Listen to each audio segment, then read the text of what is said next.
Assalamualaikum warahmatullahi wabarakatuh. Pemirsa, selamat berjumpa kembali di channel Kotia Forum, channel yang bertujuan untuk mencerdaskan bangsa dengan tema-tema penguatan kualitas masyarakat. Jangan lupa subscribe ketika menonton channel ini, agar channel ini bisa terbangun dengan baik dan bisa bermanfaat bagi khalayak.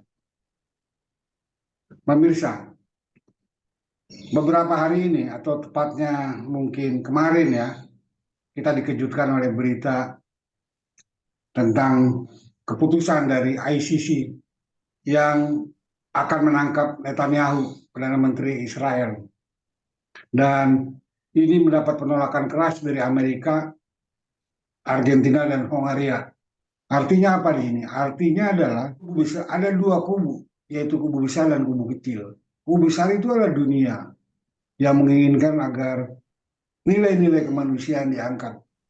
Tetapi ada kelompok kecil yaitu Amerika, Argentina, Hongaria, dan beberapa negara lainnya yang di dalam persentase sangat kecil bila dibandingkan dengan keinginan dunia. Kita bisa menggali konflik ini dengan cara penyelesaian historis kekunuan. Karena yang terjadi adalah sekarang ini adalah sejarah kontemporer yang sangat jelas bahwa di kawasan itu adalah terjadinya kekuasaan yang saling melenyapkan antara satu dengan yang lainnya. Saling melenyapkan. Nah sekarang kita tiba pada satu titik di mana sangat krusial sekali. Karena dunia yang berhadapan dengan kepentingan-kepentingan Zionis. Nah, kalau menurut Bang Tigor, bagaimana Bang analisa Abang tentang keputusan ICC ini menetapkan Netanyahu ditangkap? Bang Komar, jadi ICC itu kan kepanjangan dari International Criminal Court, ya, atau dalam bahasa Indonesianya Mahkamah Pidana Internasional. Nah, ICC ini landasannya adalah disebut sebagai Statuta Roma, terdiri dari 124 anggotanya. Dari 124 itu kebanyakan adalah dari Eropa, itu sekitar ada 40-an. Dan hampir sebuah benua, di Asia ada 30-an, di Amerika Latin sama di Afrika. Semua anggotanya ada di situ. Nah, tugas dari mahkamah ini adalah untuk melakukan pengadilan individu ya terhadap genosida, kejahatan kemanusiaan dan kejahatan perang. Nah, Netanyahu ditetapkan sebagai tersangka. Jadi resmi, kalau dulu kan baru ada jaksa minta hakim untuk melakukan penangkapan karena jaksa punya bukti-bukti yang menurut jaksa itu sudah cukup bukti untuk melakukan Netanyahu sebagai penjahat perang. Di samping Netanyahu juga mantan Menteri Pertahanan, yaitu Galan ya, Soal Galan.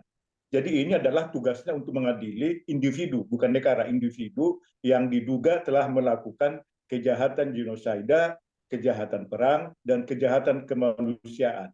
Tiga tugas pokok dari Mahkamah Pidana Internasional itu dipenuhi oleh Netanyahu. Kalau Putin juga termasuk di situ, dia hanya kejahatan perang karena dia mengusir anak-anak yang tidak berdosa dari Ukraina dalam situasi perang.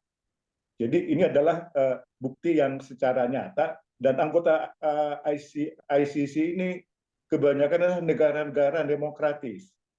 Dan beberapa saat yang lalu kita lihat semua komit untuk melaksanakan instruksi dari ICC ini. Misalnya seperti Inggris, ya, Prancis, negara-negara demokrasi Eropa itu memang dia setelah melakukan Statuta Roma, maka mereka akan menangkap Netanyahu jika mereka, jadi kewajiban mereka menangkap Netanyahu jika mereka datang ke negara anggota Statuta.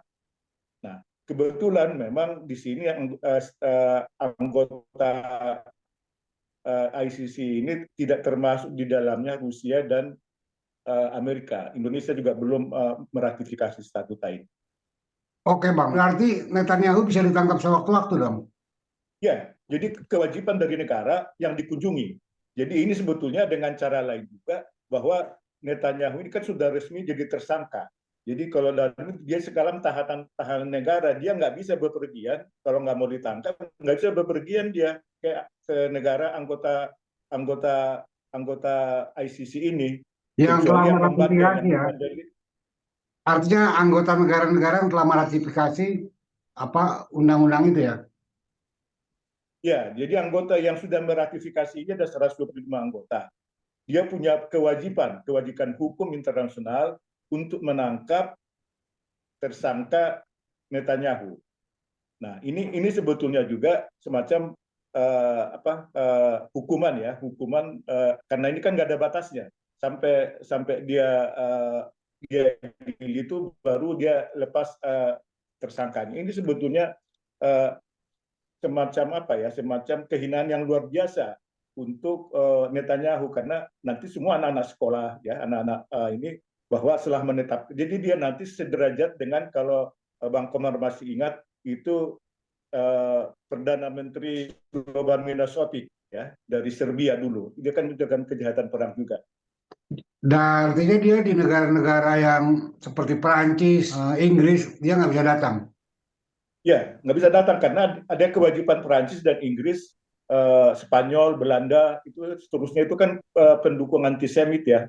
Ini mereka secara moral, secara ininya akan menangkap Netanyahu, dan mereka sudah declare itu akan menangkap Netanyahu jika mereka berkunjung ke negara itu. Memang negaranya enggak, dia hanya kalau dia berkunjung dan ini kan sangat membatasi. Bayangkan 124 negara sangat membatasi langkahnya Netanyahu. Apa yang abang baca dengan kondisi ini, Bang?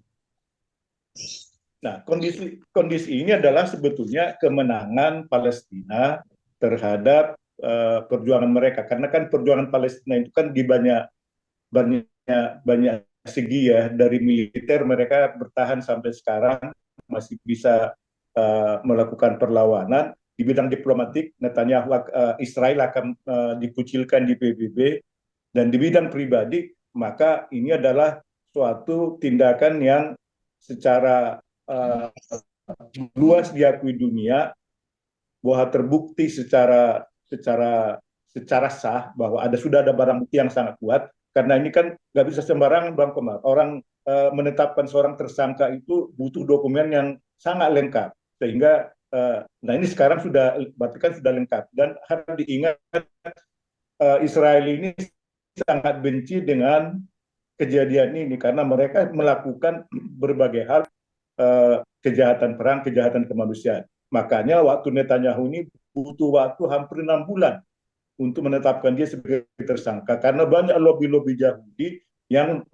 melakukan berbagai, termasuk menuduh jaksa Karim Khan. Karim Khan itu kepala jaksanya, itu difitnah dia dengan berbagai cara untuk supaya Benyamin Netanyahu ini tidak. Dan untuk dicatat, Putin hanya butuh 28 hari untuk menetapkan Putin sebagai tersangka di ICC.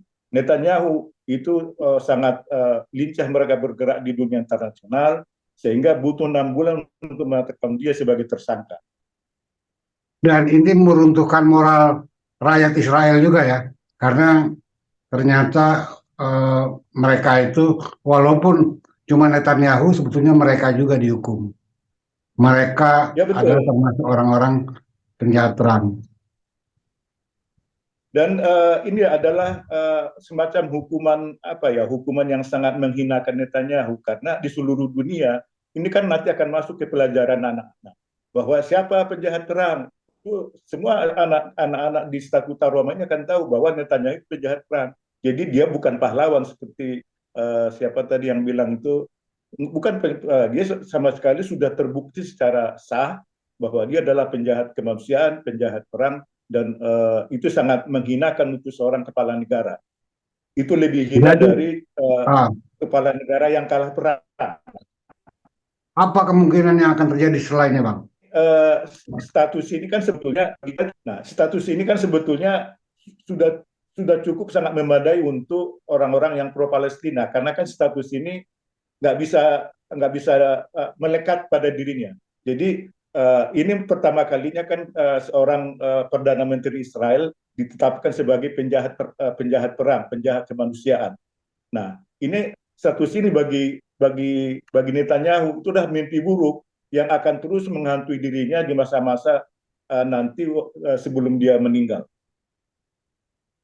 Apa yang menurut Abang terjadi setelah ini, Bang? Setelah diputuskannya ICC ini terhadap perang yang terjadi di Gaza. Jadi sebetulnya kan ini memang hasil konkretnya itu kan tidak serta-merta kita peroleh. Tapi paling tidak nanti di Israelnya sendiri tentu kalau nanti ada pemilihan akan ke depan, mereka tentu tidak akan memilih lagi Netanyahu sebagai perdana menteri. Itu yang paling akan menimbulkan nanti di pihak Israel itu akan memilih pemimpin yang lebih moderat karena tidak semua pemimpin ingin dipidanakan seperti Netanyahu dan itu efeknya di dalam politik Israel sendiri, Bang Komar. Mengapa Amerika Joe Biden mengecam keputusan ICC ini, Bang? Pertama, Amerika itu memang kan pendukung dari setia dari Netanyahu, Israel ya terutama. Dan mereka ini bukan anggota dari ICC.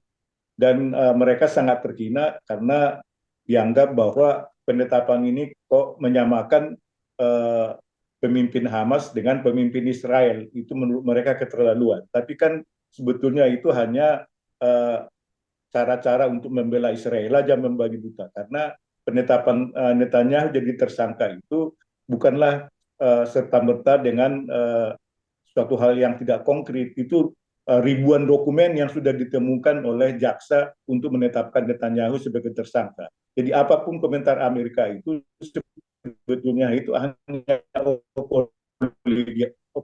apologi aja untuk Israel. Oke, Bang, saya kira kita cukupkan. Mudah-mudahan kita akan mengikuti perkembangan Israel yang lebih progres lagi ya. Oke, Bang Komar, kita olahraga dulu pagi ini. Oke.